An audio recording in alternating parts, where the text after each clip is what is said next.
welcome to Arabella's Reading Corner. I'm Arabella, and today we will be reading Malala Yousafzai. In the beautiful Swat Valley in Pakistan lived a Muslim girl called Malala. Her home was humble, and so was the school for girls her father ran. Malala couldn't wait to grow up, attend class, and discover all her talents.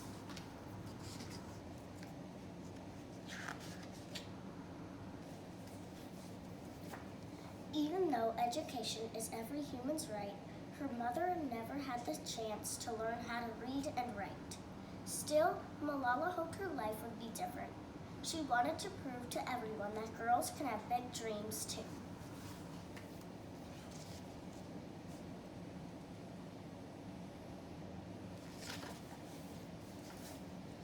But Malala's dream became a nightmare when a violent group called the Taliban took control of her valley. They banned most of the things she liked, from listening to music to taking photographs and even flying kites.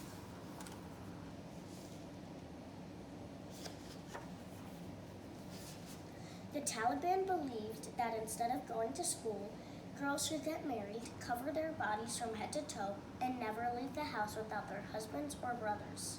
It was like being in prison for doing nothing wrong.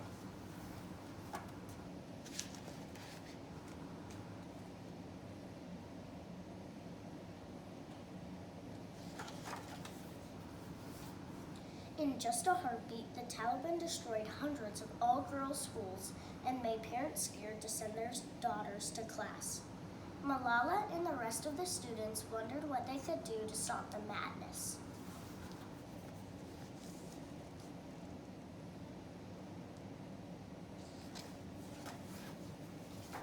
Maybe the Taliban had bombs and guns, but Malala and her friends had books and pens to fight back with. They decided to raise their voices and speak up about how important it was for their future to attend school.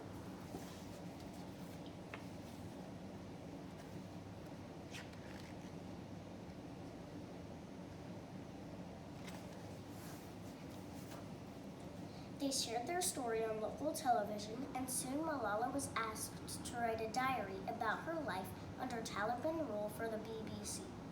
She used the name of a heroine from one of her favorite Pashtun tales, Gul Makai.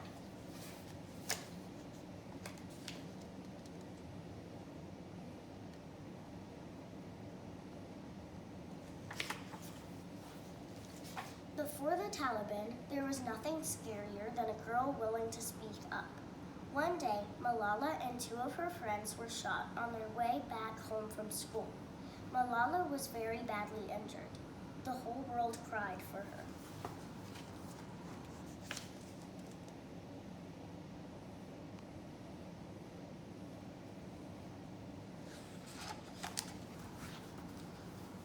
When Malala woke up, she couldn't recognize her room.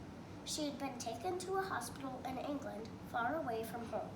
But children all over the world had written get well wishes. There was a pile of letters waiting to be read.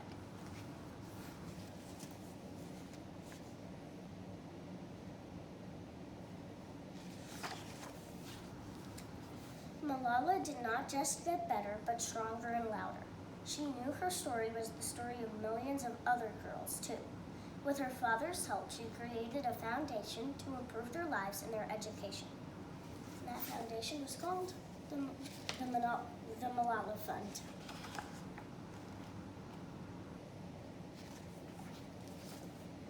Two years later, she became the youngest person ever to receive the Nobel Peace Prize.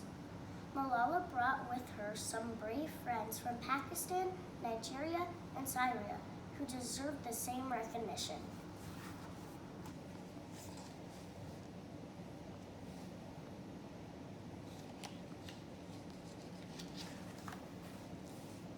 From the White House to refugee camps, Malala traveled the world, speaking up about every child's right to go to school.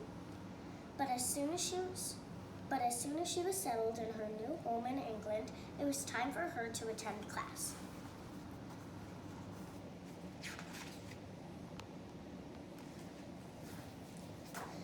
The day she received her degree from the University of Oxford was one of her happiest. Still, the next morning, she woke up ready to fight for all the little Malalas in the world and their right to dream as big as they want. And she will keep doing so.